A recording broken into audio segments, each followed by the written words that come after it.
नमस्कार दोस्तों, कैसे हैं आप सभी का स्वागत है आपके अपने चैनल राजीव कॉम्पिटिटिव क्लासेस में। दोस्तों, हर एक शिक्षक के लिए इम्पोर्टेंट वीडियो ये रहने वाला है, इसलिए इस वीडियो को आप लोग ज्यादा से ज्यादा शेयर कीजिएगा।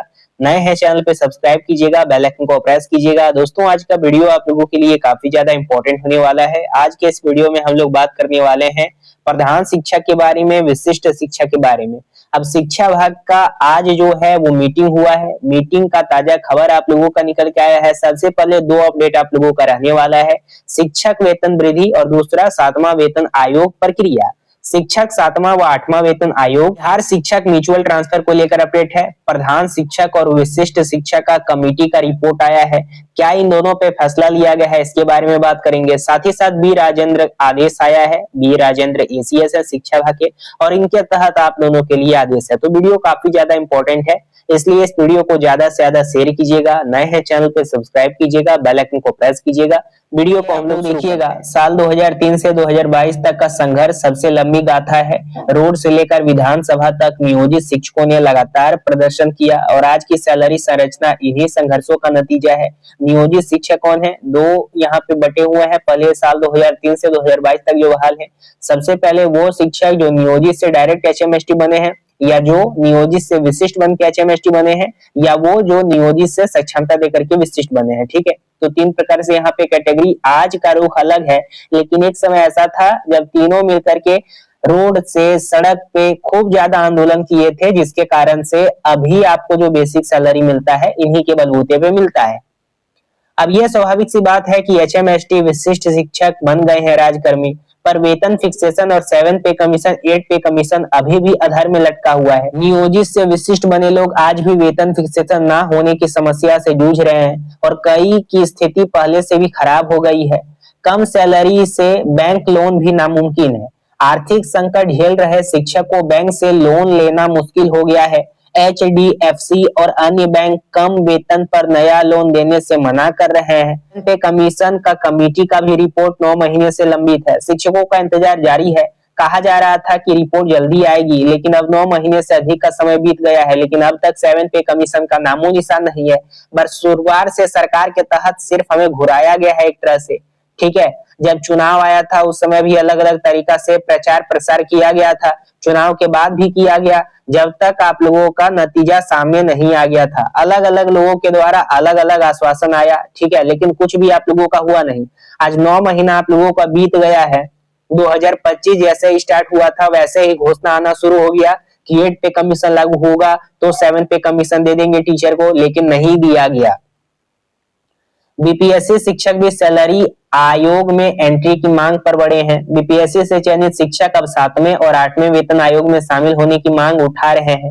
अब सबसे पहले देखिए, यहाँ पे 2-3 प्रकार के गुट के शिक्षक हैं। सबसे पहले बीपीएससी वाले हैं, दूसरे नियोजित हैं, तीसरे विशिष्ट हैं, और चौथे प्रधान प्रधानाध्यापक हैं। तो यहाँ पे जितना मैंने नाम लिया उसमें से 3 गुट को राजकर्मी का दर्जा प्राप्त है। बीपीएससी वालों को जो विद्यालय अध्यापक हैं 1, 2, 3 वाले, इधर सक्षमता दे करके जो आए हैं विशिष्ट वाले, और तीसरा एचएमएसटी वाले। तो भविष्य में जब 7वां वेतन आयोग लागू किया जाएगा तो तीनों को मिलेगा। तो अभी आप लोगों को एक साथ मिल करके केस लड़ना होगा। अलग अलग आप करेंगे तो अलग अलग में आपको कुछ भी मायने आप लोगों का नहीं रखेगा। जब तक आप तीनों एक साथ नहीं आइएगा तब तक कुछ भी नहीं होगा, क्योंकि मुद्दा आपका सेम है। और ये क्राइटेरिया तो सरकार ही बनाया है ना कि जिनको राजकर्मी का दर्जा प्राप्त होगा उन्हें 7 पे कमीशन का लाभ हम देंगे, तो आप लोगों को मिलना चाहिए। अब यहाँ पे देखिएगा, विशिष्ट और एसएसएस शिक्षकों का वेतन फंसा है। कई विशिष्ट और एसएस शिक्षकों का वेतन अब भी लंबित है। कारण बताया जा रहा है कि प्रखंड स्तर से रिपोर्ट समय पर न आने और कार्यदायी लापरवाही से भुगतान अटका हुआ है। 8वां वेतन आयोग में शामिल होने की उम्मीद 7वें वेतन आयोग में भले ही शामिल ना किया गया हो, लेकिन संभावना जताई जा रही है कि कई शिक्षक को 8वें वेतन आयोग में स्थान मिल सकता है। अब यहाँ पे देखिए ये क्या बात हो गई। सबसे पहले बहुत सारे शिक्षक का इस प्रकार से क्वेरी आता है, इसलिए मैंने ये भी पॉइंट को नोट किया है। बहुत सारे ऐसे शिक्षक हैं जिनका मानना है कि 7वां वेतन में अगर नहीं लागू किया गया है ना, तो 8वां वेतन जब लागू कर दिया जाएगा तब हम लोगों को इसमें घुसा दिया जाएगा। अब जब 7वां ही नहीं मिलेगा तो 8वां कैसे मिलेगा? पहले प्रोसेस होगा ना, पहले आप लोगों को 1 पे कमीशन से गुजरना होगा। इसीलिए तो कोर्ट में चुनौती दिया गया है। पहला स्थान पे 7 पे कमीशन रखा गया है, दूसरा स्थान पे आप लोगों का वेतन वृद्धि रखा गया है कि उधर से जजमेंट आएगा तो 7 पे कमीशन 8 पे कमीशन हमको दिया जाएगा जिनको राज्यकर्मी का दर्जा प्राप्त है, स्पेशली HMST विशिष्ट वाले या विद्यालय अध्यापक वाले सभी के द्वारा तो अलग अलग प्रकार से केस कर दिया है। अब देखिए आगे क्या होता है, हो सकता है कि सभी केस को मर्ज कर दिया जाए। भी पहला सुनवाई आप लोगों का हुआ है, 4 वीक का टाइम आप लोगों का दिया गया है जयप्रकाश बनाम के तहत प्रधान शिक्षक का जो केस किया गया है। बाकी विशिष्ट वाले का भी लिस्टिंग होगा जल्द ही, विद्यालय अध्यापक का जल्द ही होगा, ठीक है। तो यही आप लोगों का अपडेट है। अभी मीटिंग देखिए जो शिक्षा विभाग का है उसका रुख अलग ही है। आपको सबसे पहले वेतन फिक्सेशन दिया गया, दूसरा आप लोगों को सेवा निरंतरता का लाभ दिया गया, तीसरा आप लोगों को 58% DA के साथ वेतन मिलना स्टार्ट हो गया, 1% HRA बढ़ा करके 5% के आधार पे सैलरी मिलना स्टार्ट हो गया। बाकी आप लोगों को यहाँ पे जो पे प्रोटेक्शन होता है, वेतन संरक्षण होता है, उसका लाभ आप लोगों को मिल गया, ठीक है। कई सारा शिक्षा विभाग के द्वारा कई सारा चीज का लाभ आप लोगों को दिया है।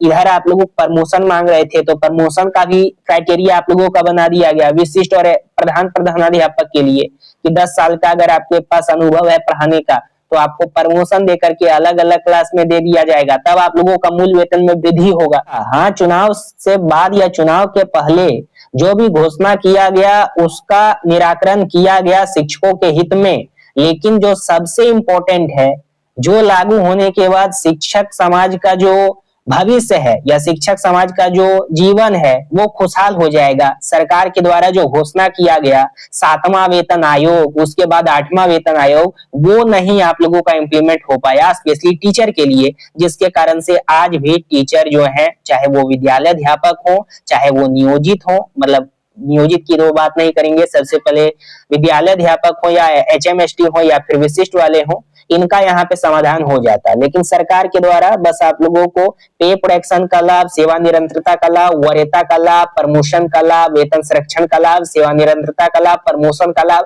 सब चीज का लाभ दे दिया गया। बस आप लोगों को प्रधान शिक्षक, प्रधानाध्यापक, विशिष्ट विद्यालय अध्यापक को 7वां 8वां वेतन आयोग से वंचित रखा गया। सिर्फ एक ही बात आप लोगों का निकल के आता है। बहुत सारा केस हो गया है, अब आप लोगों का आखिरी जो उम्मीद है वो केस ही है, इस बात को समझ लीजिए। आखिरी जो उम्मीद है वो आप लोगों का केस है।